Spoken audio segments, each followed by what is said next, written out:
Seja muito bem-vindo ao nosso Papo de Mãe TDAH, que é o nosso encontro semanal, que acontece toda sexta-feira, mas hoje, num dia diferente, tivemos que mudar o dia essa semana.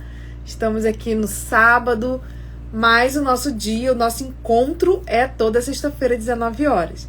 Como esse mês a gente tem aí uns feriados, né? Tem umas situações aí diferentes, a gente vai ter algumas lives em dias diferentes da nossa sexta-feira, tá bom? Mas, lembrando que o nosso encontro é toda sexta-feira, 19 horas. Seja muito bem-vinda, você que está entrando aqui comigo. A gente vai começar uma nova série de lives, né, agora no mês de abril, dando continuidade ao tema da questão da inclusão escolar, que é o que a gente está falando esse ano, né? Mas esse ano a gente vai falar um pouquinho... Esse ano não, desculpa. Hoje a gente vai falar um pouquinho sobre TDAH e alfabetização. Então é bem importante que a gente fale sobre esse assunto, porque a alfabetização é como se fosse a porta de entrada para tudo que vem pela frente na escolarização da criança. E quando a criança ela não tem uma boa alfabetização, ela acaba carregando com ela diferentes dificuldades, vai carregando com ela problemas ao longo da sua escolarização, e isso acaba trazendo muitas outras dificuldades, tá? E quando a gente está falando de alfabetização, a gente não está falando só daquele ano específico, né? Lá quando a criança está com 6 anos, que ela está no primeiro ano do ensino fundamental. Eu não estou falando especificamente dessa fase, mas do processo de aquisição da leitura e da escrita, que vai também continuar em outros anos de escolaridade. É muito comum a gente ter crianças lá no 5º ano, às vezes no Fundamental 2, que ainda não estão plenamente alfabetizadas, né? E isso traz uma série de problemas e a gente vai falar sobre isso hoje. E também vou trazer algumas sugestões para vocês, principalmente você que é mãe de TDAH, mas também você que é psicopedagoga, você que é professora, para você poder trabalhar com essa criança, né? E trazer uma orientação mais assertiva para essa criança no dia a dia ali da sua sala de aula, tá bom? Deixa eu só abrir aqui, que eu quero mostrar uma imagem com vocês. Enquanto o pessoal está entrando, seja muito bem-vinda todo mundo que está entrando aqui. Eu vou só abrir uma imagem aqui que eu quero mostrar para vocês daqui a pouquinho. Peraí. Enquanto o Instagram está notificando todo mundo. Muito bom estar aqui com vocês, gente. É muito bom mesmo. Mais uma vez, lembrando, né, que o nosso encontro é toda sexta-feira, 19 horas. Hoje a gente está fazendo num dia um pouquinho diferente. Deixa eu ver aqui. Achei. Vamos lá. Oi, Rê! Que bom que você está aqui. Renata é minha irmã, trabalha como coordenadora pedagógica de professores no ciclo de alfabetização, né? Então, Renata, essa live é muito importante para você também, porque vai poder te dar uma luz, né, de como trabalhar com os professores em relação às crianças que têm TDAH já com diagnóstico, e também aquelas que a gente suspeita, né? E outras também que estão apresentando dificuldade. Eu sempre falo aqui que nem tudo que funciona para uma criança que não tem TDAH vai funcionar para uma criança que tem TDAH. Mas tudo que funciona para uma criança que tem TDAH vai funcionar para as outras crianças. Então, o que a gente fala para uma criança que tem TDAH vai poder ser usado para todas as crianças, que elas vão ser beneficiadas. Ok? Então, vamos começar. Eu quero fazer uma introdução mais rápida para poder trazer para vocês algumas sugestões de atividades, de jogos, de brincadeiras que podem ser feitas em casa, tá? E também na escola, para a gente poder introduzir esse assunto aqui da nossa série. Então, hoje a gente vai falar alfabetização e TDAH. E na semana que vem, se eu não me engano, terça-feira, deixa eu só confirmar aqui, porque a memória da gente às vezes falha, né? Vou só confirmar aqui direitinho, mas semana que vem a gente vai falar sobre leitura e escrita. Então, a gente vai aprofundar o tema de hoje na semana que vem, falando sobre leitura e escrita. Então, a gente vai trazer um pouco mais de conhecimento e de orientação nesse aspecto, tá? Hoje a gente vai meio que introduzir o assunto, mostrar a importância da gente falar sobre isso, também para vocês entenderem como funciona esse processo de aquisição de leitura escrita. Peraí que eu não estou achando. Peraí. Só um minutinho. Eu gosto de falar a data certinha para depois vocês não se perderem.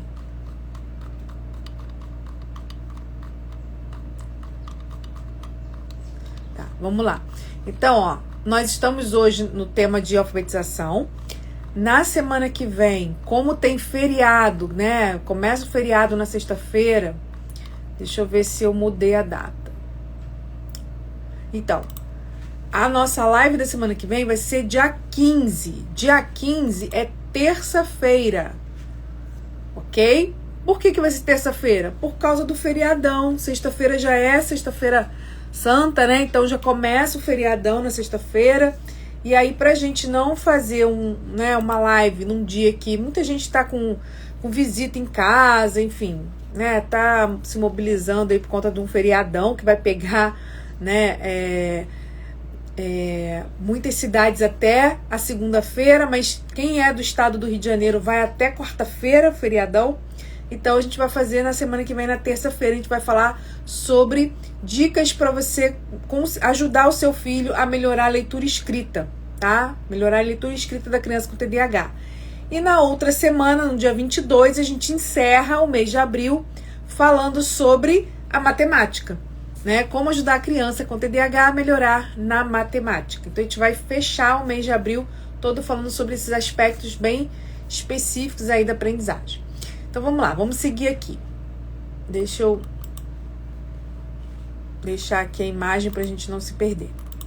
Para a gente começar, é importante a gente situar, organizar nossas ideias em relação a essa relação do TDAH com a alfabetização. Eu não sei se você é mãe, né? Se você é professora, enfim, se você tem uma criança com TDAH que você convive, e se você percebeu que no processo de alfabetização essa criança apresentou um pouco de dificuldade ou ainda está apresentando, né? Lá no nosso grupo do WhatsApp nós temos mais de 300 mães, né, de TDAH lá no nosso grupo do WhatsApp. E essa semana a gente falou bastante sobre dificuldades escolares, né? Como a gente tava para fazer essa live essa semana, então esse tema é provocativo lá no grupo. E muitas mães colocaram, né, dificuldade dos seus filhos em relação à aprendizagem da leitura e da escrita. Muitas colocaram que ainda os filhos ainda têm dificuldade na leitura, na escrita, mesmo os filhos já estando em anos de escolaridade um pouco mais para frente. Ó, a Patrícia colocou aqui, tem uma filha no 3º ano com 8 anos que ainda tem dificuldade na leitura e na escrita. Tá vendo? Ó, tem uma outra mãe que colocou aqui, ó. Deixa eu ler para vocês. Peraí. Ó, meu filho não gosta de português, ele detesta escrever, ler textos longos, mas a matemática ele ama, né? A outra colocou que... Peraí. A criança está no 5º ano e ainda não usa corretamente o M antes de P e B, quer dizer, as regras gramaticais, né? Ortográficas, melhor dizendo. Nunca lembra como escreve as letras em forma letras maiúsculas. Para copiar do quadro é uma tortura. A outra também colocou, né, que não consegue reconhecer, e a outra não consegue escrever com letra cursiva. Então, assim, a dificuldade tanto na leitura e na escrita é algo recorrente na criança com TDAH, independente do ano de escolaridade que ela está e independente se ela já consegue ler e escrever. Ainda que ela já esteja alfabetizada, que ela já saiba ler e escrever, a resistência e a dificuldade na leitura e escrita persiste. E a gente tem uma série de justificativas para isso, que está relacionado ao próprio TDAH, aos atrasos que o TDAH apresenta no desenvolvimento e também nos próprios sintomas do TDAH. E a gente vai falar um pouquinho sobre isso, não vou me aprofundar tanto, porque eu quero entrar na parte prática, mas para que vocês entendam que alfabetizar uma criança vai muito além de ensinar letras, ensinar som, ensinar palavras. É um processo complexo, porque alfabetizar, né, aprender a ler e escrever, não é algo natural. E isso é uma coisa que a gente precisa ter em mente, principalmente se a gente é professor, e se a gente é alfabetizador. Aprender a ler não é natural, exige habilidades muito importantes, habilidades preditoras que a gente chama, que são habilidades que vêm antes desse ensinar a ler e escrever, vem antes da letra, vem antes da palavra, vem antes do texto. E muitas vezes a escola, por uma série de questões, né, não cabe a gente ficar aqui falando por quê, mas a escola, ela tem ainda uma concepção de que a criança vai aprender de forma natural, ela vai, se você colocar a criança num ambiente de letramento, num ambiente onde tem escrita, onde tem letras, palavras, textos, recursos, né, visuais, escritos, naturalmente essa criança aprende a ler e escrever. E isso é um mito. E é um mito muito propagado dentro da educação. E o que acontece com esse mito? Acontece que, derivando desse mito, a gente tem outros, que a cada criança tem seu tempo, então a criança vai ter o estalo. Quem nunca ouviu falar do tal do estalo, né? Não, ela ainda não está aprendendo, mas uma hora ela tem o estalo e aí ela aprende.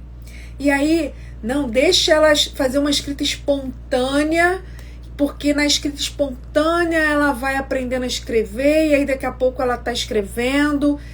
E a gente está vendo, né, uma série de problemas no processo de alfabetização do nosso país, né? Inclusive agora a gente teve há pouco tempo, umas 2 semanas, alguma coisa assim, que saiu o resultado, né, da avaliação da alfabetização dos alunos do 2º ano do Brasil, e até o governo nem divulgou qual foi esse resultado. Depois eu nem acompanhei se a divulgação saiu, mas no primeiro momento esses resultados nem foram divulgados.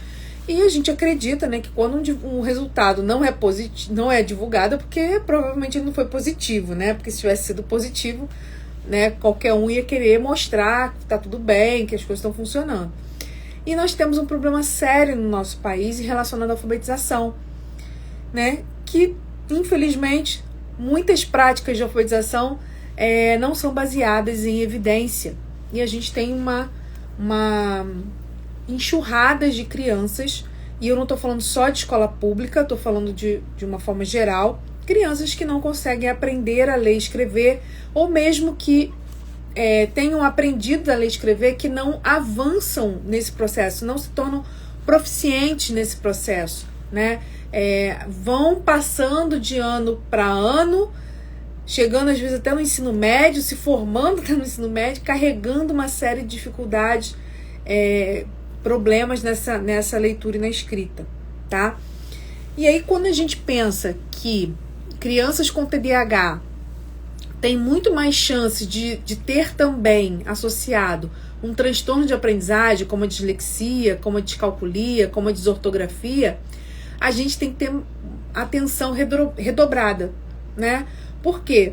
Porque além das dificuldades que o próprio TDAH pode trazer nesse processo de alfabetização, se essa criança tiver um transtorno de aprendizagem associado, essas dificuldades elas se intensificam ainda mais, né? Que foi o que a Patrícia colocou aqui, que além do TDAH tem a dislalia, né? Que no caso é um transtorno de linguagem, né?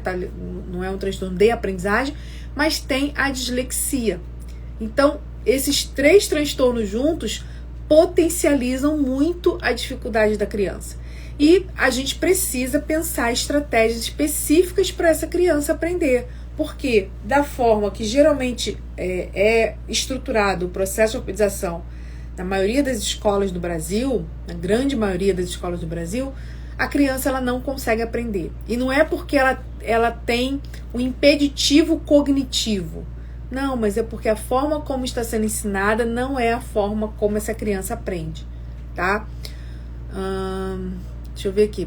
Estava estudando e descobri que o primeiro e segundo ano do ensino fundamental não podem tomar bomba e acho isso muito prejudicial.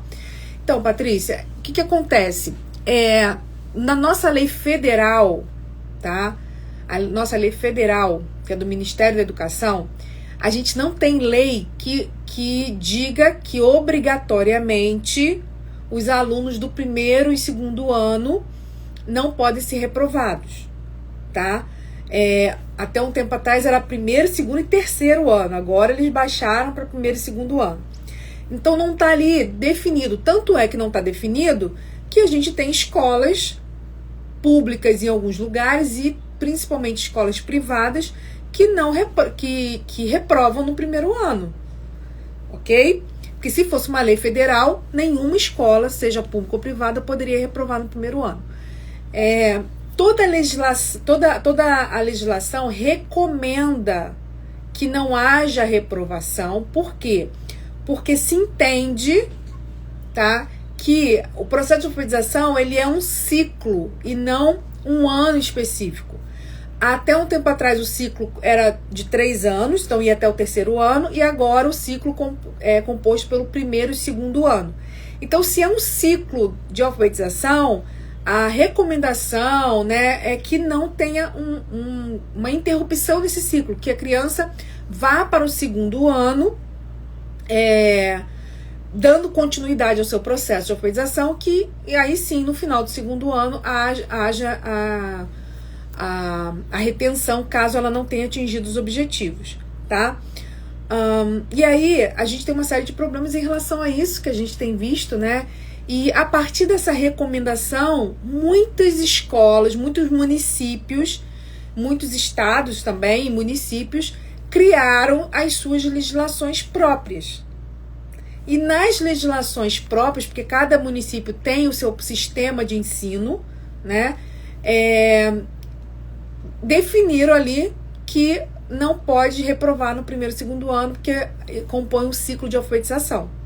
Ok? Então, por exemplo, no município que eu moro, que eu trabalho, né, existe o regimento, existe toda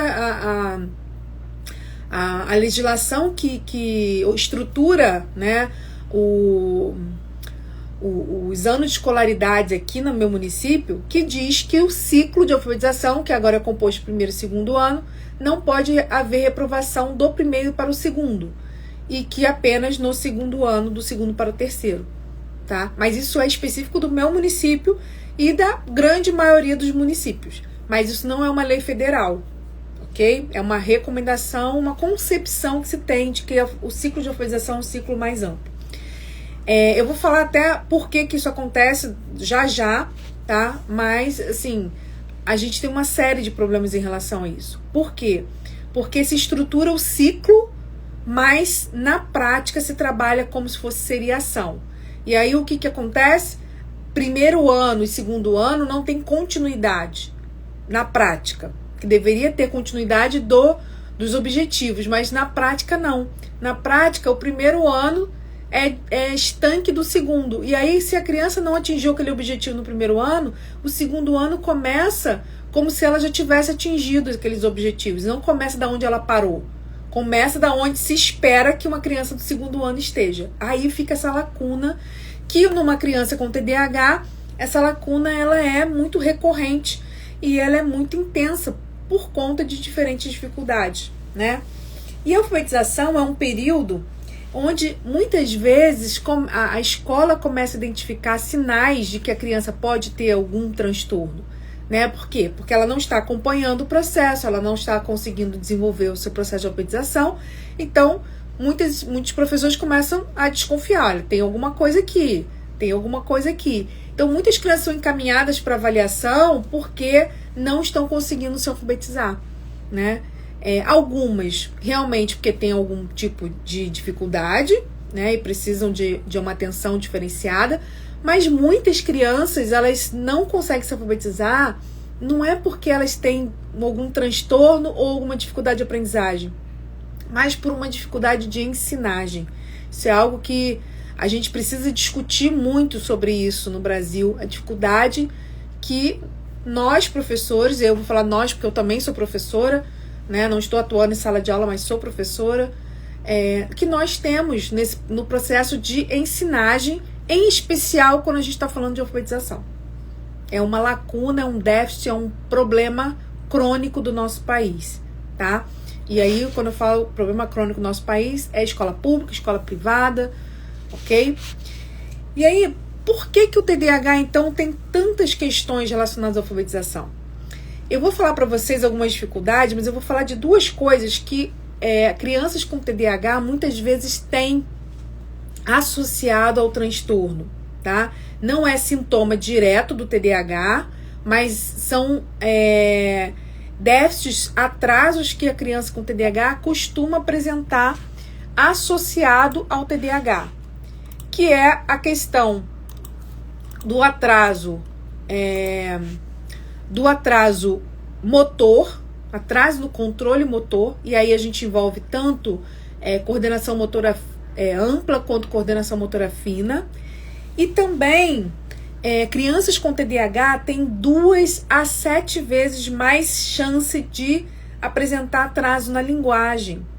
E aí, quando essa criança com TDAH apresenta atraso na linguagem, quando ela chega no período de alfabetização, lá com 6 anos, ela vai apresentar algumas dificuldades por conta desse atraso também. Então, vejam, atraso na linguagem, atraso, né, no desenvolvimento do controle motor, das habilidades motoras, vai impactar diretamente na leitura e na escrita. Óbvio, porque leitura e escrita está relacionado diretamente com a linguagem e também com essa parte motora, porque para escrever a gente tem toda essa parte motora, né, que envolve mão, mas também a parte motora que envolve essa conexão viso-motor, que é coordenação olho-mão, para a gente poder escrever, e também a parte motora da praxia da fala, né, da gente conseguir articular os fonemas da forma adequada, movimentar a língua da forma adequada. Então, toda essa parte motora também está envolvida na leitura, quanto na escrita, e a questão da linguagem também, né? Ó, a Patrícia falou, coordenação motora fina, isso, né? A gente tem muitas crianças com dificuldade de coordenação motora, porque não tiveram isso muito bem desenvolvido lá na educação infantil, né? Então, a gente tem aí esse cuidado com a educação infantil, porque muitas vezes estão desenvolvendo atividade na educação infantil que não deveria ser feito na educação infantil, né? Estão antecipando muitas vezes a alfabetização para a educação infantil e a gente acaba ficando com déficit no desenvolvimento dessas habilidades, mas também pode ser da própria dificuldade da criança, né? Um atraso nesse desenvolvimento da própria criança. Fato é que a criança com TDAH costuma ter muito mais dificuldade. Por isso, e a gente vai ver semana que vem, quando a gente for falar de leitura e escrita, por isso que crianças com TDAH têm tanta dificuldade, tanta resistência para escrever. Principalmente quando a gente está falando de escrita de letra cursiva. Por quê? Porque dói a mão, porque cansa o pulso, cansa a mão, e elas acabam tendo mais resistência, tá? Então, a gente vai aprofundar um pouquinho mais sobre isso na semana que vem, mas já para vocês terem uma noção que para além dessa codificação da letra com som, de identificar sílabas, palavras, frases, a gente tem conhecimentos que a gente chama de preditores, né, habilidades preditivas que são essenciais para que a criança desenvolva antes do processo de alfabetização de fato, ok? E aí, a criança com TDAH, ela vai precisar de maior mediação, né? Uma mediação maior, um monitoramento maior do adulto, para que ela consiga lidar com as dificuldades que ela apresenta. E aí, gente, para a gente falar de alfabetização, para a gente falar de aprendizagem, de um modo geral, isso que eu vou falar aqui, deveria ser para todas as crianças, tá?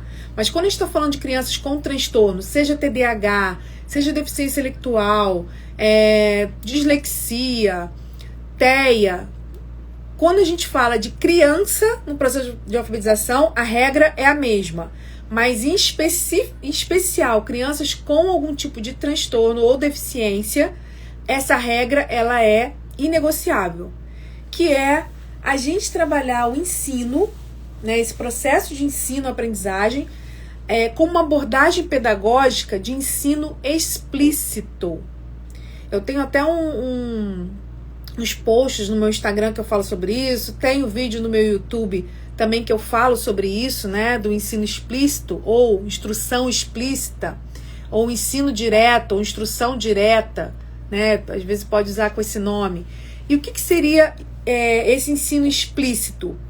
É a gente ensinar a criança de forma direta, clara, entendendo que aprender a ler não é natural, que existem habilidades que são importantes e que a criança precisa ser ensinada de forma direta, sem deixar a criança ficar descobrindo por conta própria, sozinha, esse processo. Porque quando essa criança está exposta a um sistema que ela não compreende, que ela não domina as regras e ela precisa naturalmente identificar aquelas regras e sozinha ela chegar no processo, ela não consegue fazer isso. Ou se ela faz com várias lacunas, com vários pontos que não funcionam muito bem. E aí que a gente tem todos os problemas, né? Crianças, por exemplo, que se alfabetizam, que sabem ler e escrever, mas a escrita dela é muito complicada. Tem muita coisa, por exemplo, que é bem comum na escrita das crianças, chegam lá no 5º ano, Fundamental 2, com esse tipo de escrita, que é aquela escrita fonetizada, sabe? Que é como a criança escreve como fala. Então, se ela fala cantando, que é muito comum, né, nasalizar quando a gente vai falar cantando, na hora de falar, muita gente fala cantando. Então, a criança vai e escreve cantando também. Ou então a gente fala, né, palavras, por exemplo, que terminam com E e a gente fala I, né? E a criança escreve como ela fala e não como é a ortografia da palavra. Isso é um déficit na aquisição da escrita, ok? Então, e isso acontece muitas vezes porque não há esse ensino explícito, sistemático, né? Que mostra a criança o que ela precisa fazer, a regra, né? A estrutura, e que ela consiga, então, aprender isso de uma forma direta. O ensino explícito, ele usa 3 etapas, eu já expliquei aqui várias vezes, mas eu vou falar para vocês, que é o eu faço, nós fazemos e você faz. Essa é a base do ensino explícito. Então, o que é o eu faço? É o professor demonstrando, é a mãe demonstrando aquilo e fazendo para a criança e explicando para ela de forma direta, explícita, clara, aquilo que ela está fazendo e como tem que ser feito, né? O que se espera que a criança faça depois. Depois é a segunda etapa, que é o nós fazemos. Então, a mãe, a professora, está ali junto com a criança, fazendo junto. Porque fazendo junto, a professora consegue monitorar, corrigir erros, acertar aquilo que ainda não foi, né, corrigir algum desvio do processo, e a mãe também. E você faz quando a criança tem condições já de fazer sozinha, e aí a criança executa aquela ação. Mas para isso, a criança precisa ver como é feito, né? Eu gosto muito de dar um exemplo do arrumar a cama, né? Então, arrumar a cama, não adianta só você explicar para a criança teoricamente.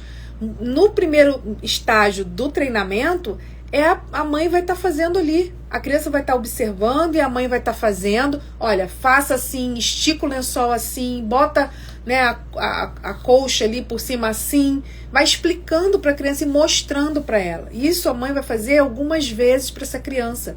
No segundo momento, na segunda fase, que é o nós fazemos, a mãe vai estar fazendo junto com a criança, mas a criança já vai estar colocando a mão na massa, já vai estar executando a partir do modelo que ela viu, das instruções que ela recebeu, mas de um modelo que ela visualizou. E aí a mãe vai estar ali só dando suporte junto com a criança na execução. Até que a gente chega na terceira etapa, que é a etapa da autonomia, onde a criança vai conseguir fazer sozinha. Né? A mãe pode estar ali dando, né, acompanhando, mas ela vai acompanhar de longe. Quem executa é a criança. Da mesma forma, é no processo de aprendizagem da leitura e da escrita. O ensino precisa ser explícito. E, infelizmente, não é assim que acontece na maioria das escolas. E muitas vezes a criança está com muitos problemas por conta disso. E aí, por que eu estou falando isso para vocês? Você pode estar pensando, tá, Juliana, mas eu não sou professora, não adianta eu ir lá na escola e falar isso porque eles não sabem fazer ou porque eles não querem fazer, acho que tem que ser do jeito deles, e o que eu faço? Né? Eu entendo que é difícil quando a gente sabe uma coisa e a gente sabe que está errado, né? Enfim, a gente não tem o poder de mudar o outro, né? E nós que trabalhamos com crianças, a gente precisa estar antenado naquilo que realmente funciona e do que não funciona, né? E eu acho que a área de educação é minha área de trabalho, né? Tem 24 anos que eu trabalho na área de educação, então eu posso falar. Estou falando da profissão de ninguém, estou falando da minha própria. A área de educação, ela tem muito achismo, pouca ciência e muito achismo, né? Eu faço todo ano a mesma coisa, mesmo que aquilo que eu fiz não tenha dado certo, não tenha tido o resultado que eu esperava, mas ainda assim eu continuo repetindo aquela mesma prática toda a vida. Isso é muito comum, porque algumas crianças aprenderam, mas outras não. E o problema não é o método que eu estou usando, o problema são as crianças que não conseguiram aprender. E isso não é inclusão, gente. Inclusão é eu olhar para o processo e entender o que está acontecendo nesse processo que essas crianças não estão conseguindo aprender. Tem a ver com a minha forma de ensinar? Na maioria das vezes, sim. Tem a ver com algo que a criança precisa desenvolver? A gente precisa analisar isso. E é isso que é a construção do PEI. O Plano Educacional Individualizado, o PEI, é justamente esse processo que eu estou explicando para vocês. É a gente olhar para a criança, identificar qual a dificuldade ali, o que tá, né, de dificuldade, e a gente fazer uma avaliação do que está por trás dessa dificuldade. Né? É uma questão da metodologia, do método, da forma como eu estou organizando a rotina da minha sala de aula, como eu estou fazendo a gestão da aprendizagem dos meus alunos, como eu estou organizando o processo de aprendizagem, ensino-aprendizagem da turma. É uma questão da criança, ela precisa desenvolver alguma habilidade que ela ainda não desenvolveu, né? Ela precisa de acompanhamento para além da sala de aula. Tudo isso vai ser avaliado dentro da elaboração do PEI e traçado objetivos e estratégias para lidar com essas situações. Isso é o PEI, né? Mas, infelizmente, né, muitas crianças estão ficando para trás nesse processo, mas avançando na escolarização. Então, vão sendo passadas de ano sem saber ler, sem saber escrever de forma adequada. E aí, se você não sabe ler e escrever de forma adequada, com certeza, todos os outros conteúdos que você precisa aprender vai ficando capenga no terceiro ano, no quarto ano, no quinto ano, no sexto ano, até que chega uma hora que a criança não consegue avançar mais e trava no sistema e começa a repetir, que é muito comum, né? A criança com TDAH tem 3 vezes mais chance, mais risco de reprovação do que uma criança que não tem TDAH, tá? Então, a aprendizagem, né, a abordagem pedagógica, ela tem que ser do ensino explícito, ok? E aí, você pode me perguntar assim, tá, Juliana, e qual é o método, né? Qual que seria a metodologia mais adequada para ensinar crianças com TDAH nesse processo de alfabetização? Tem um método melhor, né? Existe, dentro das pesquisas científicas, existe sim um método mais adequado. Mais adequado que eu digo pelo seguinte, que tem mais, que está mais adequado ao funcionamento neurocognitivo do ser humano. Então, a neurociência da educação e da aprendizagem já tem, de forma robusta, pesquisas que validam o método fônico como o melhor método de alfabetização para crianças, independente de ter algum tipo de transtorno, mas quando a gente está falando de crianças com algum tipo de deficiência ou algum tipo de transtorno, como o TDAH, o método fônico é um método que tem melhor resposta, porque ele está alinhado aos conhecimentos que nós já temos das neurociências, ok? Patrícia, já é uma decisão minha com a escola esse ano que vamos reter minha filha no 3º ano. Queria voltar ela para o 2º, mas a lei não permite. Ok, Patrícia, eu entendi o que você colocou, mas vou te alertar para uma coisa que eu vejo acontecer demais quando se toma esse tipo de decisão, tá? É a criança voltar, né? Por exemplo, vai ser retida no 3º ano. Mas no 3º ano, quando ela for ano que vem fazer o 3º ano de novo, ela vai começar do início do 3º ano e as lacunas do 1º e do 2º continuam para trás. E aí, resolve o problema? Muitas vezes não, na maioria das vezes não.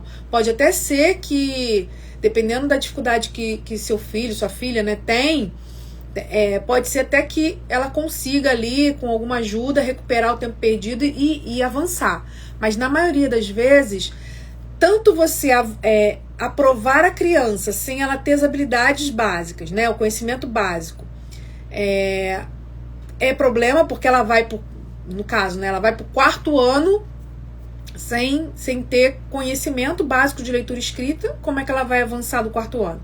Mas também reprovar no 3º ano e fazer o 3º ano como se ela tivesse conhecimento para estar no 3º ano, também não resolve, tá? Então, assim, o que eu te oriento, não sei se é possível para você, mas se você puder procurar ou uma professora particular que vá alfabetizar sua filha nesse conhecimento que ela ainda tem de defasagem, ou uma psicopedagoga que trabalha com alfabetização clínica, que seria o ideal, é o recomendado, tá? Por quê? Porque a escola, por mais que a gente saiba que ela deveria fazer isso, na prática é muito difícil a professora lá no 3º ano, que tem todo um conteúdo de 3º ano para trabalhar, ou lá no 4º ano, ou lá no 5º ano, ou sei lá qual ano que a criança esteja, que ela tem todo um currículo para ela dar conta, ela voltar para aquela criança conteúdos lá de trás, e principalmente conteúdos de alfabetização. Entendeu? E aí, tanto ela sendo reprovada, quanto ela sendo aprovada, é importante que ela tenha no contraturno, no horário além da escola, esse estímulo para desenvolver a alfabetização. E aí, ou seria uma professora que trabalharia com alfabetização, de preferência com método fônico, para alfabetizar a sua filha e corrigir essas lacunas que ficaram nesse processo, ou, que eu acho também interessante, é uma psicopedagoga que trabalha com alfabetização clínica e que vai trabalhar as habilidades preditoras e que vai corrigir essas falhas nesse processo de alfabetização com a sua filha, tá? Para que aí sim, ela vai estar trabalhando no 3º ano e ao mesmo tempo vai estar desenvolvendo a defasagem que ela ficou lá para trás. E aí vai chegar uma hora que ela vai igualar isso e vai conseguir avançar. Ok? Eu entendi, Patrícia. Ótimo, a escola já se disponibilizou. Mas aí, ok, vai trabalhar a apostila do 2º ano. O que eu te oriento, essa professora do reforço, é ela pegar essa apostila e não trabalhar a apostila em si, mas identificar na criança qual é a dificuldade da criança e trabalhar a dificuldade da criança. Se a dificuldade da criança estiver, né, dentro dessa apostila do 2º ano, ela pode usar a apostila como recurso. Mas se tiver lá atrás, no 1º ano, ela vai precisar usar conteúdos e habilidades lá do 1º ano. Se tiver lá atrás da educação infantil que não foi trabalhado, algumas habilidades importantes, ela vai ter que voltar lá atrás, tá? Senão ela pode ficar dando 2º ano para ela e ainda assim ela ter defasagem um pouco mais atrás, tá bom?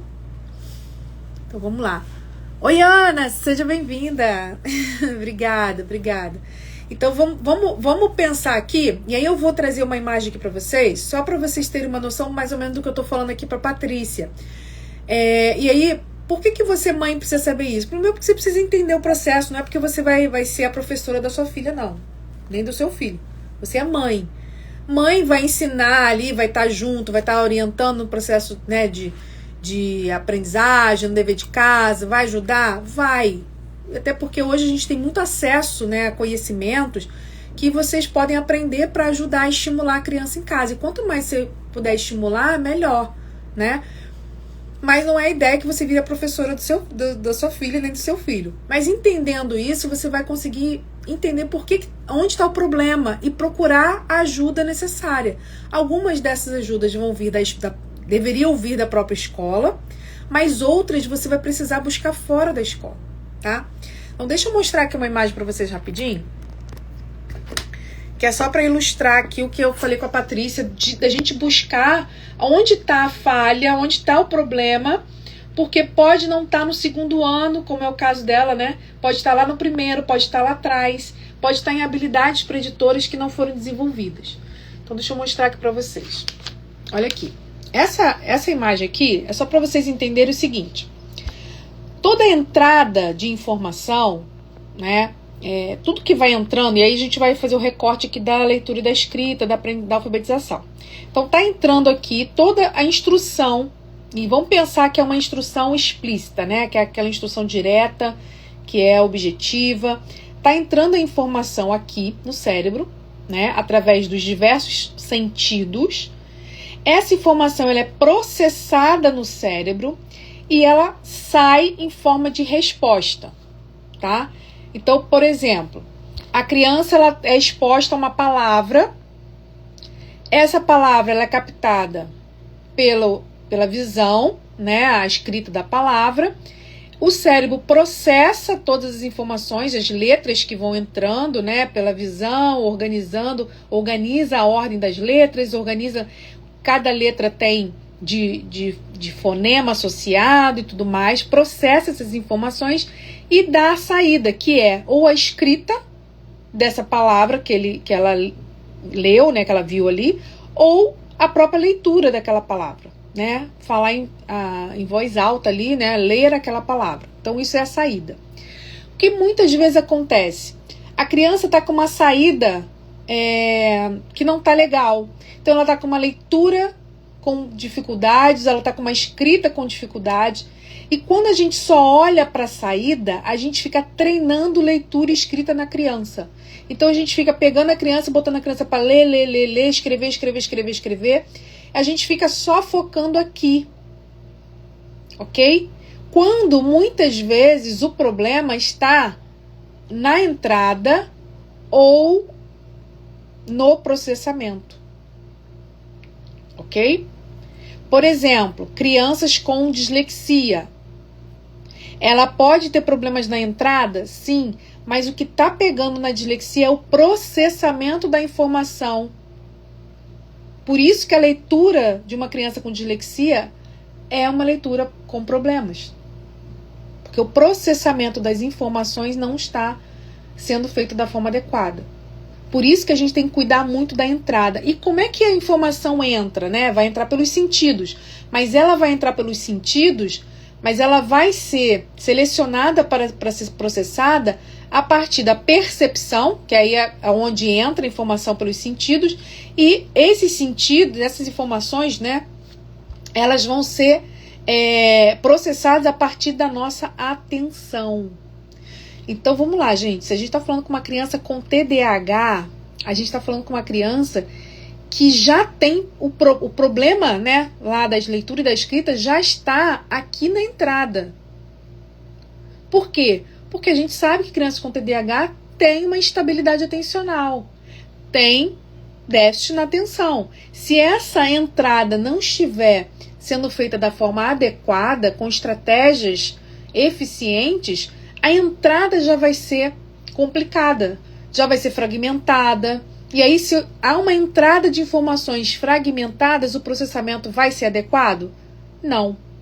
Então, mesmo que eu tenha uma criança com TDAH que não tenha nenhuma dificuldade cognitiva para aprender, ela pode ter um problema de aprendizagem aqui no final, uma saída de dificuldade de aprendizagem. Por quê? Porque a entrada não está sendo bem feita. A entrada está com problema, está com algumas lacunas, com alguns déficits, com alguns problemas aqui, tanto na percepção quanto na atenção. Ok? Por isso que eu estou falando. Não basta a gente olhar para a saída. Temos que olhar de forma, olhando para trás no processo, aonde pode estar o problema. Ok? Pode ser um problema de saída? Pode. Pode ser uma criança que tenha problema ali na hora de fazer o traçado da letra. A gente pode ter problema nessas 3 fases, mas geralmente o problema está na entrada, e aí o nosso método de alfabetização pode estar sendo uma entrada ruim, por exemplo, e também no processamento da informação. Por isso que o método de alfabetização, ele deve ser o método atrelado a que a neurociência, as neurociências, né? Mas o que a neurociência da aprendizagem e da educação traz como de maior evidência científica, de maior validação de resultado positivo, que aí no caso é o nosso método fônico, que acho que uma grande maioria das escolas não trabalham com método fônico, que dizem que é tradicional, é antigo, e não é, gente. É o antigo que funciona, né? Claro que a gente não vai trabalhar o método fônico igual eu fui alfabetizada na minha época, né? Quando eu fui alfabetizada, eu tenho 48 anos. Quando eu fui alfabetizada lá com 6 anos de idade, eu fui alfabetizada com método fônico, chamado na época de método da abelhinha. O método da abelhinha era um método fônico, mas era um método fônico que se usava naquela época de forma muito de repetição, de ensino explícito, de instrução direta, que é o que falta hoje. Então, não é que a gente vai pegar lá o método da abelhinha, lá da década de 80, e trazer para hoje, querer alfabetizar a criança com o método da abelhinha. Não, a gente precisa trazer, né, a participação da criança, a gente precisa fazer tudo isso, coisa que na minha época a gente só executava, a gente não participava ativamente do processo. Mas o método, ele precisa ter, porque o método o que é um método de alfabetização? O que é um método? É um caminho a ser seguido, com início, meio e fim. Onde eu começo e qual caminho eu vou seguir para chegar no final, né? Então, Ana, o método da abelhinha tinha muita... na verdade, não era onomatopeia, porque trazia o som, né? O som, no caso, os fonemas, né? E era todo em cima de história. Então, tinha uma história, era a história da abelhinha, que o A de abelhinha, ela só tinha uma asa, ela perdeu uma asa, né? Porque ela perdeu uma asinha, então ela só tinha uma perninha, né? E tem toda uma história que é contada, e cada vez que ela ia avançando na história, essa história era contada durante o ano inteiro.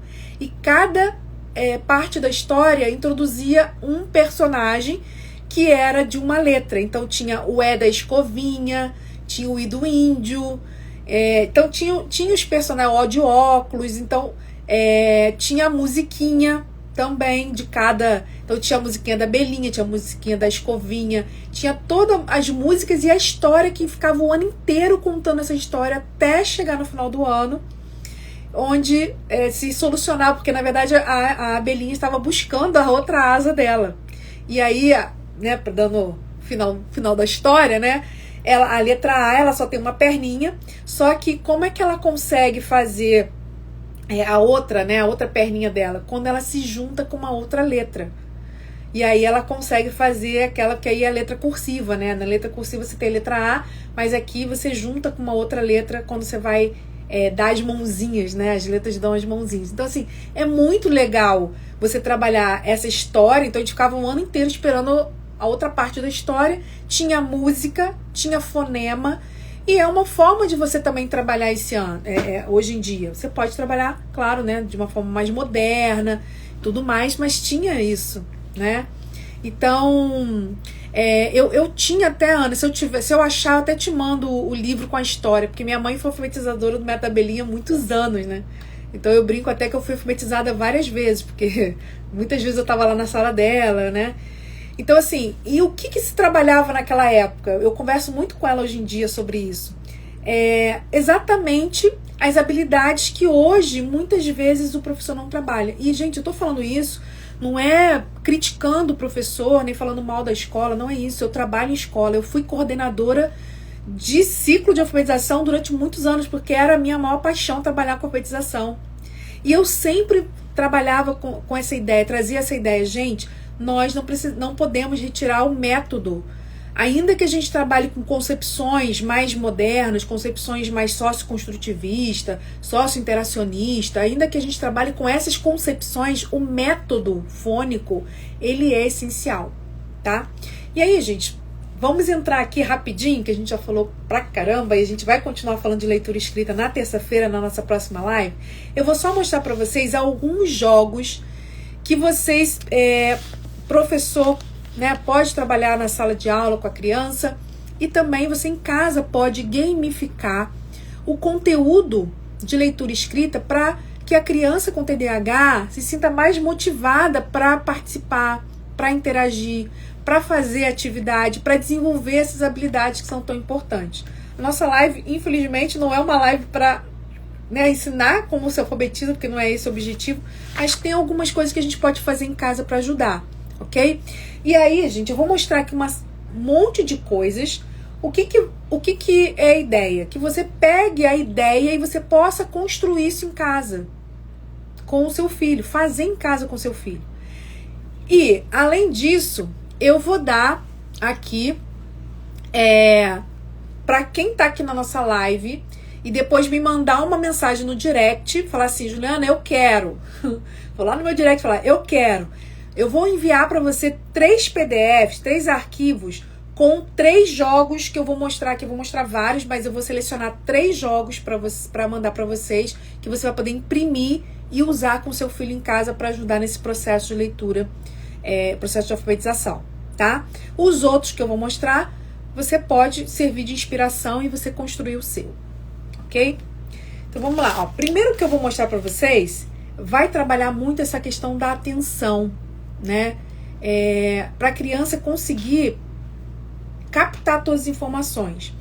E aí, deixa eu só falar uma coisinha antes. Dentro do processo de alfabetização, ou dentro do processo de aprendizagem e da alfabetização em especial, nós temos 3 fases, que é a fase de introdução ou aquisição, a fase de introdução, consolidação e aprofundamento.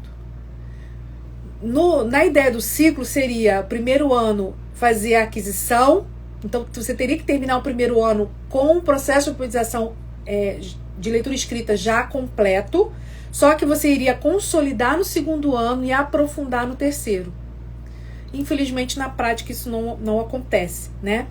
Mas quando a gente fala de aprender a ler e escrever, a gente está falando de 2 processos, na verdade 3 processos, que é a codificação, a decodificação, que é o seguinte, deixa eu mostrar aqui para vocês antes de mostrar a atividade, tá? Ó, a leitura e a escrita, ela vem da nossa fala, por isso que o método fônico é o mais indicado dentro da neurociência. Por quê? Porque é a fala que é natural. A escrita e a leitura não é natural. A aprendizagem não é natural. Então, a fala, ela é formada por sons, fonemas. E esses fonemas, eles são codificados em letras. Então, se eu tenho o som, o fonema A, eu tenho uma letra correspondente a esse fonema A. E aí eu codifico, crio um código para registrar esse fonema. Quando eu vou ler, né, que eu estou diante da escrita que eu vou ler, o que eu preciso fazer? Eu preciso olhar o código escrito e decodificar. Então, o processo de leitura escrita é um processo de codificação e decodificação.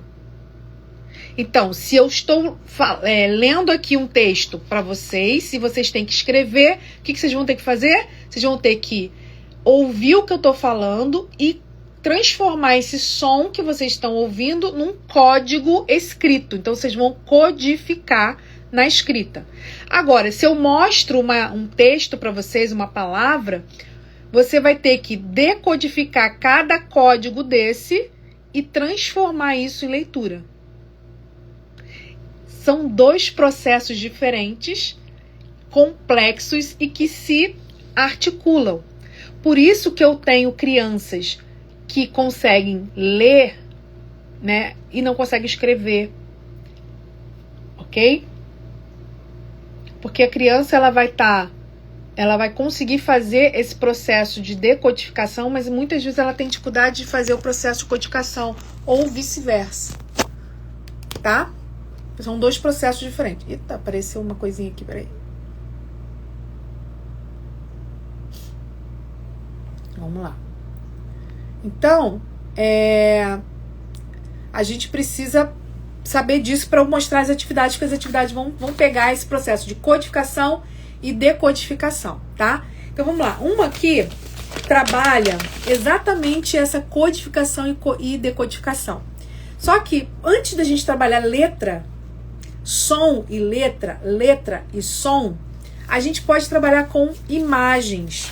Então, eu trouxe aqui, ó, esse aqui, por exemplo, é o seguinte, você pode fazer com sino e chocalho, ou você pode fazer com palma e estalar de dedos. O que seria isso? Você faz o som sem a criança estar olhando. Então você, por exemplo, você bate palma, estala o dedo, bate palma, estala o dedo, e aí a criança tem que pegar cada imagenzinha dessa aqui. Eu tô sem elas aqui. Cada imagenzinha dessa, e a criança tem que colocar a imagem, selecionar qual foi o som, se foi palma, se foi estalo, e botar na ordem que ela ouviu. Então ela vai ouvir o som da palma e vai codificar na imagem da mãozinha. Ela vai ouvir o som do estalo e ela vai codificar na imagem da mãozinha fazendo o estalo aqui, dos dedinhos. Ou então, ela vai ouvir o som do sino e ela vai codificar nessa imagem. Ela vai ouvir o segundo som do sino e vai codificar nessa imagem. Aí tem um período de silêncio, então ela não vai colocar nada. Depois ela vai ouvir o som do chocalho e vai codificar no chocalho, na imagem do chocalho. Isso é codificação.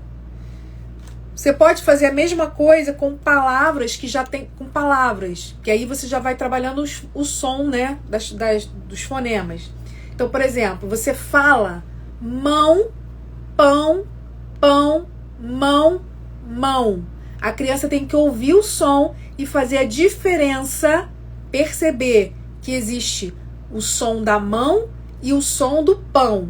E aí ela vai pegando e codificando esse som da palavra na imagem. Ouvir mão, eu codifico nessa imagem. Ouvir pão, eu codifico nessa imagem. Estão vendo como é que a criança tem que fazer a percepção do som, do chocalho, da palma, do estalo, do sino, do pão, da mão.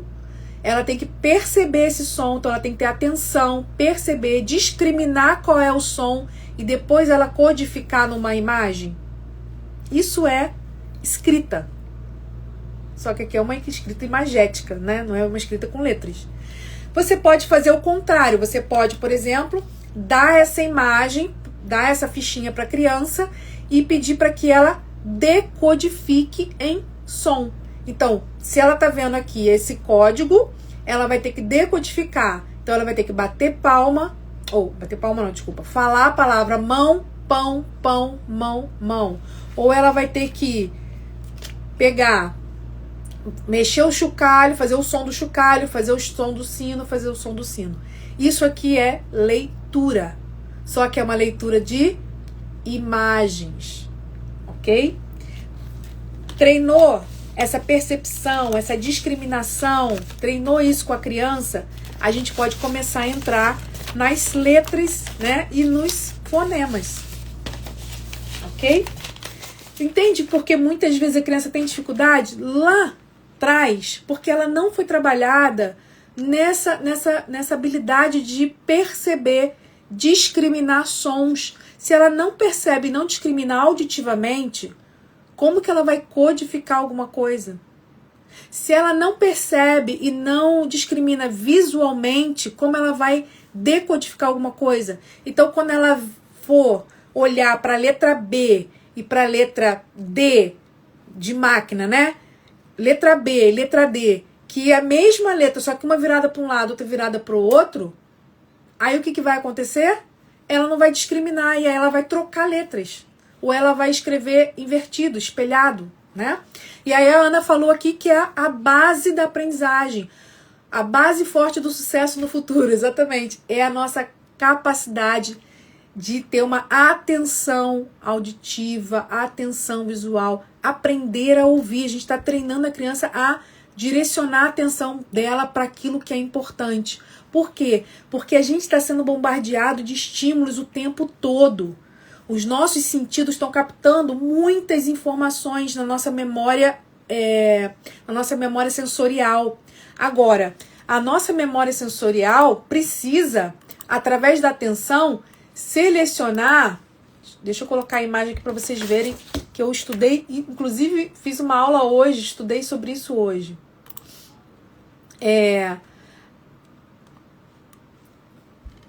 Eu acho que não vai aparecer aqui. Poxa. Não vai aparecer aqui. Se aparecer, eu mostro pra vocês. Que é... Apareceu. Apareceu. Opa.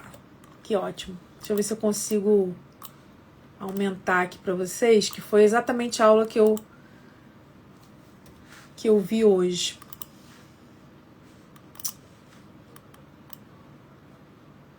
Aqui. Ó, deixa eu mostrar aqui pra vocês.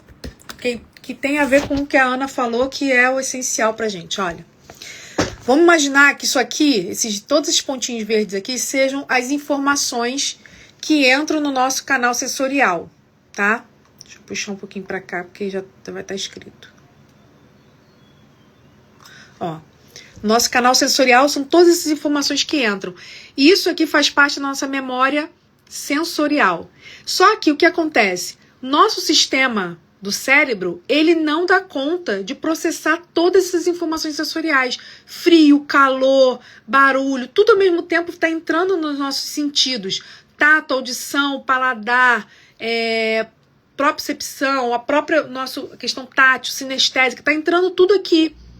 Só que a gente não consegue processar tudo ao mesmo tempo. O nosso cérebro, a nossa memória, o nosso cérebro só processa uma coisa de cada vez. A gente não consegue processar mais de uma coisa de uma vez. Então, para que a gente consiga processar, a gente precisa selecionar através da nossa atenção seletiva, qual desses estímulos é o principal, é o relevante para esse momento.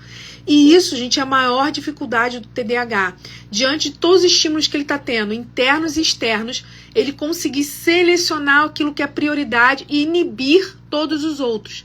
Para que, a partir dessa seleção, da atenção seletiva, ele consiga processar essas informações na memória de curto prazo e depois jogar para a memória de longo prazo, que é a memória do aprendizado. Então, para ter memória de longo prazo, para ter aprendizado, a criança precisa passar por... o cérebro precisa passar por todas essas etapas. Captar todas as informações, discriminar, perceber e discriminar, selecionar qual é a informação prioritária, de prioridade, essencial, inibir todas as outras e jogar para a memória de trabalho, que a memória é uma das memórias de curto prazo, para manipular, processar, lembra do processamento? Para depois sair aqui na memória de longo prazo. Então, isso aqui é treino de atenção, tá? E atenção auditiva e visual. A gente precisa treinar a criança a isso. Vamos lá, vamos para outra que a gente já tá aqui, nossa live já tá enorme, né? Vamos trazer aqui outra atividade. Essa daqui é o seguinte. É a gente trabalhar com a criança, ainda tá com dificuldade, né, de perceber som, sílaba, palavra. É a gente pegar com a criança imagens e a criança vai colocar uma fichinha para cada letra da palavra e para cada som, né, para cada som da palavra, para cada sílaba da palavra. Então, por exemplo, galinha, ela vai colocar uma sílaba, uma bolinha para cada sílaba. Então, ela vai colocar 3 bolinhas. Não precisa ser coloridinha assim, brilhosinha não, tá, gente? Vocês vão fazer com papel em casa mesmo, ou com tampinha de garrafa, enfim, qualquer coisa que possa sinalizar 3. Então, galinha, são 3 sílabas, 3 pedacinhos, então são 3 fichinhas que ela vai colocar. A mesma coisa se ela já estiver numa fase de palavras e você pegar a frase e pedir para a criança colocar uma fichinha para cada palavra que ela tem na frase, ok? Então, é um tipo de atividade também para a gente poder utilizar. Outra, também relacionada a essa questão, né, do tamanho da palavra e tudo mais, que a gente pode fazer um banco de palavras. Ó, eu fiz aqui numa caixinha, tem um monte de palavras. Eu fiz assim, escrevi no computador e imprimi. Tem palavras de 3 sílabas, tem palavras de 2 sílabas, tem palavra de 2, tem palavra de 1. Entendeu? E aí a criança ela vai ter que separar essas palavras de acordo com o número de sílabas. Então, quando eu faço com meus pacientes, eu pego, sabe esses copinhos assim, transparente? Você pode fazer com qualquer coisa, tá? Ou não precisa nem de potinho, não. Você pode fazer separado na mesa mesmo. Mas estou dando um exemplo aqui. Você pode botar uma etiquetinha. Uma sílaba, no outro potinho 2 sílabas e no outro potinho 3 sílabas, por exemplo. E aí a criança vai pegar a palavra, ela vai ter que ler a palavra e ela tem que colocar no potinho correspondente ao número de sílabas. Então, é uma brincadeira que você pode fazer, que sai muito daquela coisa de tarefinha, sabe? De ficar escrevendo direto ali no caderno. Fica mais lúdico para a criança. Uma outra brincadeira também que pode ser feito é assim, ó. Você tem um trem, cada vagão corresponde a uma quantidade de sílabas da palavra, tá? Então aqui, 1 sílaba, 2 sílabas, 3 sílabas e 4 sílabas. E a criança recebe várias cartinhas assim, ó, com as palavras. E aqui tem vários tipos de fonte de letras, ó. Tem essa fonte aqui, tem essa fonte aqui, tem essa fonte aqui. Deixa eu pegar uma, ó. Tem essa aqui. Tem várias fontes de letras diferentes. E aí a criança vai ler, por exemplo, televisão. Quantas sílabas tem? Tem 4, né? Televisão, 4 sílabas. Então ela vai colocar no vagão de 4 sílabas. Bem, tem 1 sílaba. Então ela vai colocar aqui no vagão de 1 sílaba. E por que tem várias fontes diferentes aqui? Por que tem várias fontes? Para a gente trabalhar uma habilidade importante, que é a constância perceptiva, se eu não me engano é essa palavra. O que é isso? A criança entender que a letra A de avião, por exemplo, né, que tem essa fonte, é a mesma letra A da palavra dela, que tem outra fonte. Independente da posição da letra, independente da fonte da letra, se é cursiva, se é bastão, se é de máquina, essa letra A não deixa de ser letra A. Olha aqui a letra A também aqui. Tá vendo? Isso é uma habilidade importante. Por quê? Porque uma mãe colocou até lá no grupo essa semana que o filho não conseguia identificar a letra cursiva. Ela não conseguia ler com a letra cursiva. Por quê? Porque provavelmente essa criança ficou só na letra bastão e ela não foi trabalhada essa constância perceptiva de que a mesma letra, mesmo mudando a fonte, se é maiúscula, se é minúscula, se é cursiva, se é bastão, se é no início ou no final da palavra ou no meio, ela continua sendo a mesma letra. O que a gente muda é o som, porque determinadas letras, dependendo da posição da palavra, ela pode mudar o som, o fonema, mas a letra ela continua sendo a mesma. Tá? Então também é uma forma da gente trabalhar de forma lúdica, pegar uma imagem, fazer classificação, assim, sem criança precisar ficar escrevendo. Porque se você mandar a criança separar sílabas no caderno, escrevendo, vai ser um saco para ela. Mas se você pegar as palavras e pedir para ela colocar uma bolinha embaixo, né, de cada sílaba, ou aquela, faça um sinalzinho de caneta embaixo de cada sílaba, ela vai conseguir separar a sílaba sem aquele tormento de ter que ficar escrevendo e repetindo, né, aquela atividade um monte de vezes, tá? Outra, vou trazer aqui mais algumas. Ó, passo a passo de sílabas. É outra brincadeira também, que é o seguinte. Deixa eu pegar aqui o verde. Olha só, são vários bloquinhos são 4 imagens. Então tem o amarelo, tem o verde, tem o azul e tem o vermelho. Eu vou fazer aqui do leão, caju. Deixa eu fazer aqui pra vocês do vermelho. Cabana, caju, juba. Peraí. Deixa eu pegar o outro aqui. Juba. Careca. Tá. Olha só. Pegar o verde. São 4 imagens. A criança vai ter que colocar na ordem. Como que ela vai colocar na ordem? Ela vai sempre se basear na última sílaba da palavra, tá? Aqui, ó, é careca, cabana, caju e juba. Do leão, juba. Então, como ela tem que prestar atenção na última sílaba da palavra, isso tudo oralmente, tá, gente? O que ela vai ter que fazer? Ela vai ter que olhar a última sílaba e a próxima palavra tem que começar com a última sílaba da palavra anterior. Então, careca termina com K. Então, a próxima figura tem que começar com K. Ou é caju, ou é cabana. Se ele colocar caju... Opa, caiu aqui, peraí.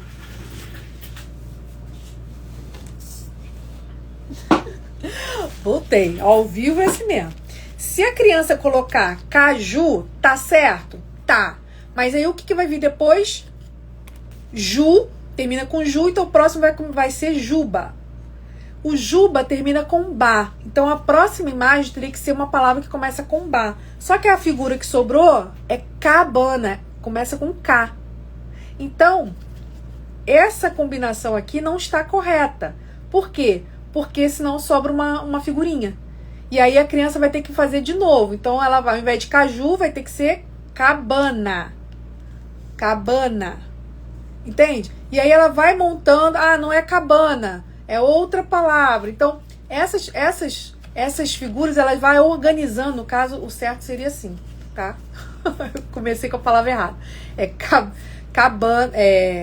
Cabana, careca, caju, juba. Então, ela vai montando conforme, ó, lata, tatu. Aí termina com tu. Aí tem tuba. Tuba termina com ba. Bala. Então é uma sequência de palavras que a que começa tem que ser igual a que termina, a sílaba que termina. Então ele está trabalhando sílaba também. Então esse é um outro jogo. Esse jogo aqui chama Batalha dos Nomes. Também é legal, ó. Você pega várias imagens, você pode fazer em casa, várias imagens. Aqui no caso são animais, tá? Mas pode ser qualquer imagem, pode ser misturada, tá? Porque aqui a gente trabalha categorias, então a gente faz só de animais. Tem vários animais, animais com girafa com 3 sílabas, tartaruga, tem vários animais. E aí, como é que é essa batalha dos nomes? A gente vai trabalhar com contagem, segmentação e contagem de sílabas. Então, a gente vai deixar o bloco, vai embaralhar e vai deixar assim. Aí vamos dizer que você está fazendo com o seu paciente, ou com o seu aluno, ou com o seu filho, tá? Cada um vai pegar uma, sem ver. Então vamos botar assim, tá? E aí a gente vai virar. Quando vira, a gente vai contar quantas sílabas tem. Então, camelo, 3 sílabas. Borboleta, 4 sílabas. Quem ganhou? Borboleta, que tem mais sílabas. Então, quem estava com a cartinha da borboleta ganha, tá? Você pode fazer isso com o número de letras? Pode. Então, camelo tem menos letras do que borboleta. Isso aqui também a gente trabalha com a criança, essa ideia de que a palavra, ela não tem o mesmo tamanho da figura. Então, você pegar uma formiga, que é pequenininha, ela tem mais sílaba, né, e mais letra do que vaca, que é um animal enorme, mas tem uma palavra pequena. Então, o tamanho da palavra, tanto na quantidade de letras quanto na quantidade de sílabas, não acompanha o tamanho do objeto a que ela se refere. Então, formiga, que é pequenininha, a gente não escreve com poucas letras. Vaca, que é grande, né, não se escreve com muitas letras. E isso, gente, é uma hipótese do processo de leitura e escrita das crianças que estão lá na fase pré-silábica, tá? Né? Até a Ana colocou, acha isso mesmo, e é verdade. Acha isso mesmo. Por quê? Porque ela tem uma fase do processo de aquisição da escrita que ela associa o tamanho da palavra ao tamanho do objeto. Vamos ver outra aqui, ó. Outra brincadeira, que são os nomes escondidos. O que é um nome escondido? Isso aqui é bem legal. Você faz figuras.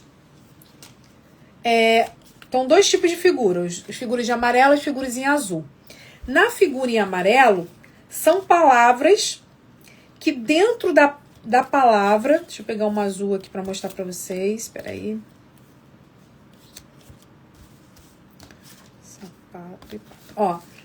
Aqui, ó. Sapato. A criança tem que descobrir qual é o nome que está escondido nessa palavra.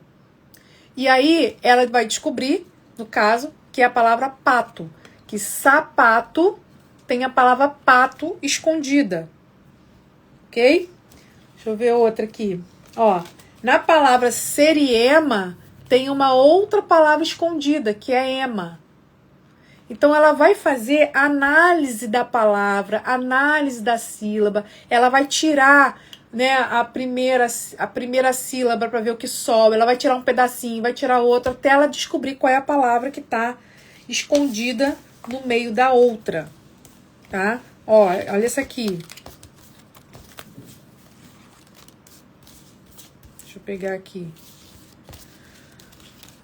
uma outra para mostrar para vocês, ó. Tucano. Qual é a palavra escondida? Cano. E a criança tem que descobrir e pegar a cartinha que combina com a palavra escondida. Então, essa é uma outra também. E aí você pode fazer como se fosse um jogo, né? Agora é minha vez. Vou descobrir. Ou quem descobre primeiro, se você tiver 2 filhos, por exemplo, ou os alunos, né? Quem descobre primeiro, né, acerta, ganha o ponto.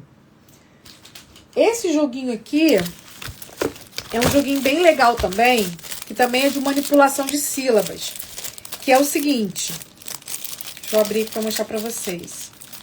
As crianças amam esse jogo, amam brincar disso, que é do bicho maluco.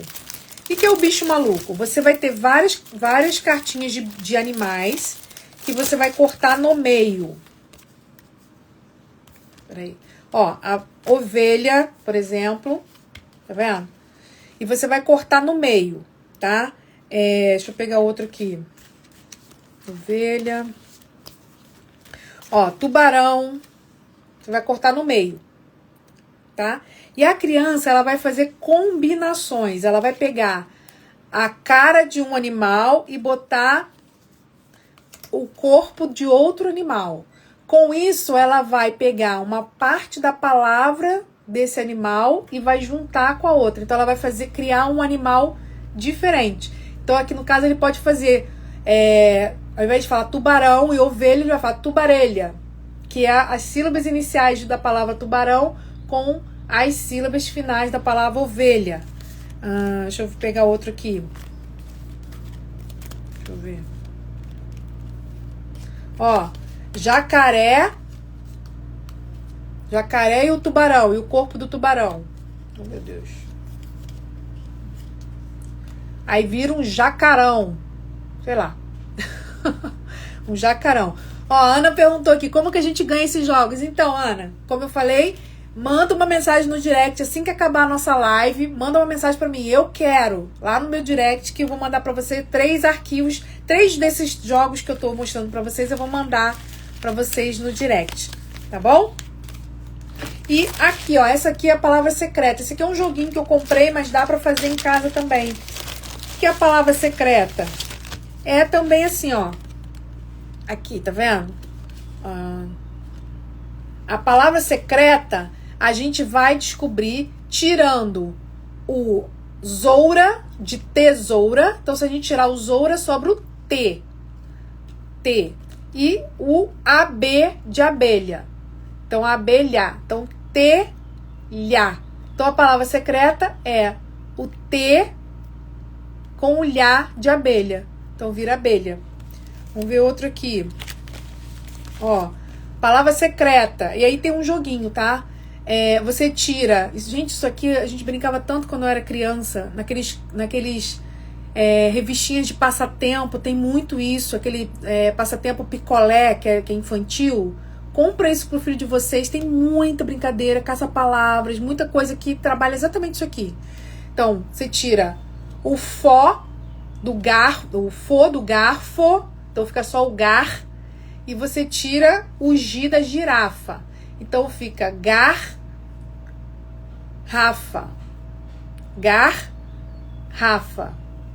Então você vai montando as palavras, manipulando sílabas e sons com brincadeiras.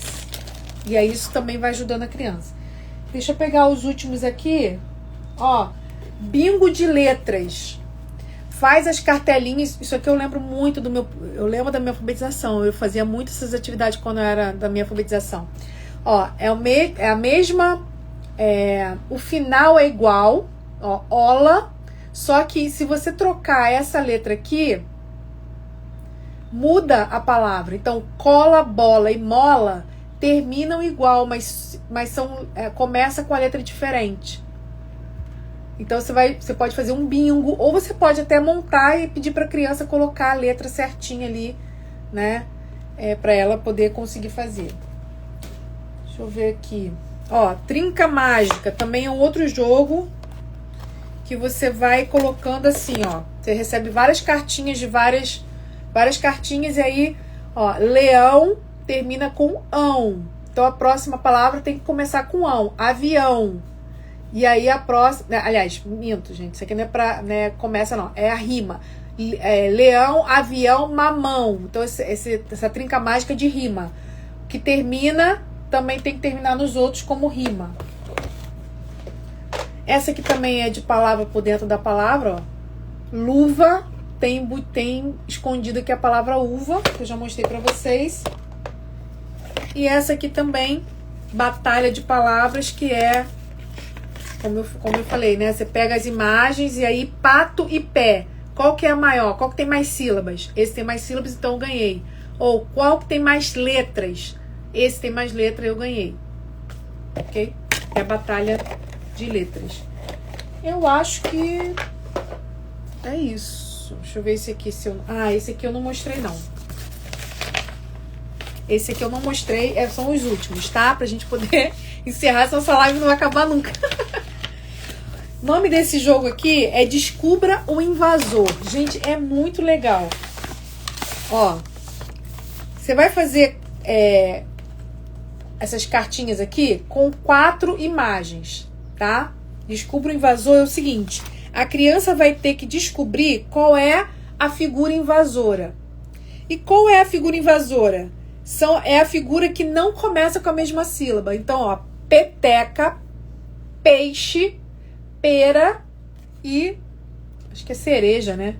Então, começa com uma sílaba diferente, de peixe, peteca e pera. E aqui é legal, porque ainda que tenha um som diferente, ó, peteca, peixe, pera, Todos são com o mesmo cereja, né? Mesmo fonema, tá? Ó, outra aqui, ó. Deixa eu pegar um aqui. Ó, pavão, papagaio, pato. Esse aqui deve ser... Nem sei que bicho é esse. Nem sei que bicho é esse, mas não é com P. Agora... E aí a criança vai colocar, ó, a fichinha do invasor.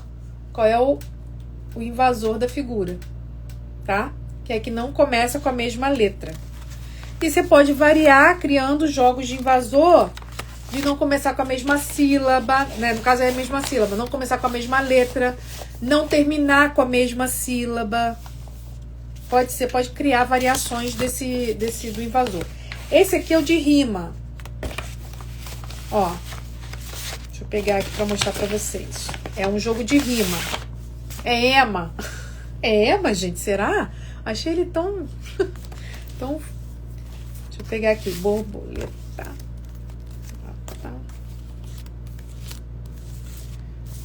Peraí que eu tô pegando aqui. Leão, peão.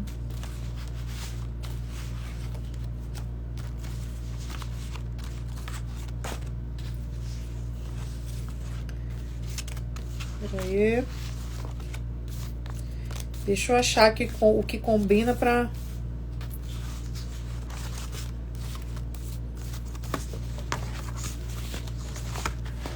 Eita. Que eu devia ter separado antes, né? Não separei, aí deu nisso. Agora tem que achar aqui.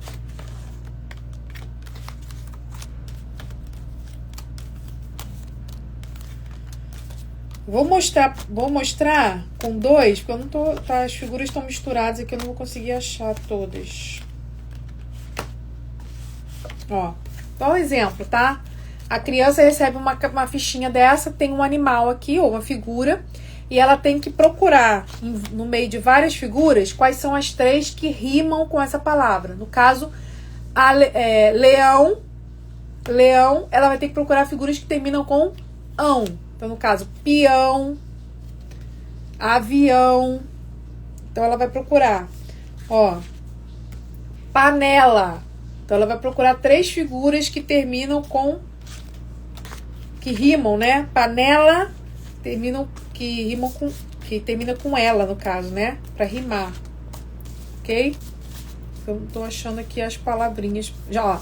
Janela, panela, janela, rima. Então, ela vai colocar 3 palavras que rimam com a figura que tá ali. Ok? Ó, vela. Tá? Isso dá pra fazer em casa, né? Dá pra fazer em casa. E a última, que é a do mercado. Você pode fazer com material escolar, pode fazer com outras categorias também. Então, por exemplo, esse aqui, ó. É a bolsinha do mercado, a sacola do mercado, tem uma fruta, que é, no caso, é o abacaxi. E a criança tem que colocar aqui as 3 palavras que se repete a primeira sílaba. Então, ela vai, aqui no caso, abacaxi, ela tem que colocar 3 palavras que comecem com A. Se a palavra for maçã, então ela vai ter que procurar a figura de 3 palavras que comecem com ma, que é a sílaba inicial. Pode variar colocando a sílaba final? Pode variar colocando a sílaba final. Pode variar colocando a letra M. Pode variar colocando a letra M. Você vai podendo variar de acordo com o seu objetivo. O mesmo jogo, várias variações para que o jogo renda, né? Para que o jogo você possa usar várias vezes. E aí você pode dar para os seus alunos ou dar para o seu filho para ele montar ali e dar um tempo. Vamos ver quem monta mais rápido, né? Vamos ver quanto tempo você demora. Porque isso torna a aprendizagem mais lúdica e você vai estar trabalhando habilidades importantes, que são habilidades de codificação, decodificação, habilidades que a gente vai estar trabalhando de consciência, né, fonológica, que é a base do nosso processo de alfabetização. Gostaram? Eu sei que fica muita coisa, né, mas eu acho que deu Deu para entender, não deu? O que vocês acharam? Fala aí pra mim. Ó, quem quiser receber 3 jogos desses que eu mostrei pra vocês, em PDFs, prontinho, já pra você imprimir, recortar e usar com seu filho em casa ou com seu aluno na sala de aula, com seus alunos, ou até mesmo se você é psicopedagoga, né, trabalha com crianças. A Ana quer toda. Ana, você é muito metida, você quer tudo, né? A live vai ficar gravada. Gente, olha só.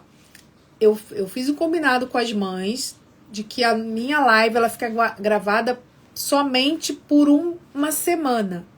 Então, até sexta-feira que vem ela fica gravada, tá? Depois ela sai do ar.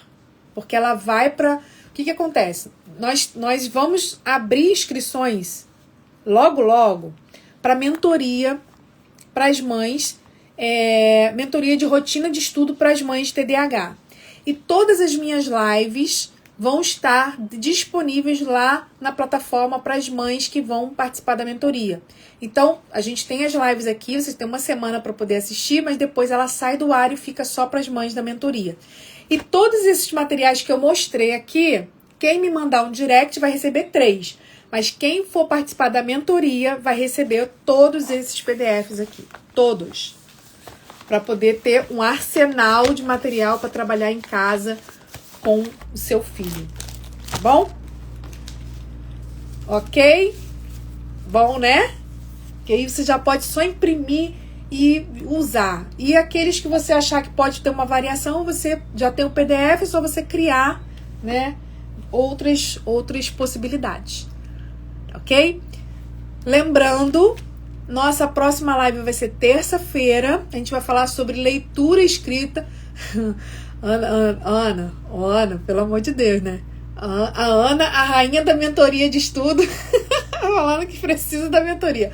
Vamos fazer junto. Eu aprendo com você e você aprende comigo. Tá bom, Ana?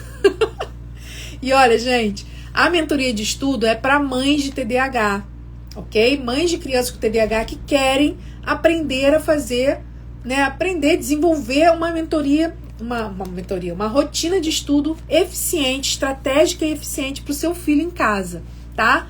Mas se você é psicopedagoga, se você é professora e também quer aprender as estratégias eficientes para promover a aprendizagem do seu aluno, do seu paciente, né, do seu aprendente com TDAH na sala de aula, para desenvolver essa aprendizagem significativa e estratégica, a gente já está aberto inscrições do nosso curso de inclusão do TDAH na sala de aula, ok? Então, se você é psicopedagoga, é professora e quer aprender estratégias como essa que eu trouxe aqui para vocês na live, para aplicar com o paciente ali, o cliente no consultório ou com seu aluno na sala de aula, tem o curso de inclusão TDAH na sala de aula que está maravilhoso. Então você pode participar, tá? Então é só você me mandar um direct, eu te explico tudinho do curso, como funciona, valores, tudo direitinho para você poder entrar no nosso curso. Ok, pessoal? Terça-feira, então, 19 horas, a gente volta para aprofundar um pouco mais sobre leitura escrita. Eu vou trazer aqui várias sugestões também de como você pode ajudar o seu filho em casa a melhorar esses processos de leitura escrita e também quebrar aquela resistência que a criança com TDAH tem de escrever, de ler, tudo mais. Tá bom? Um beijo para vocês. Tchau, tchau e até terça-feira. Tchau, tchau, pessoal.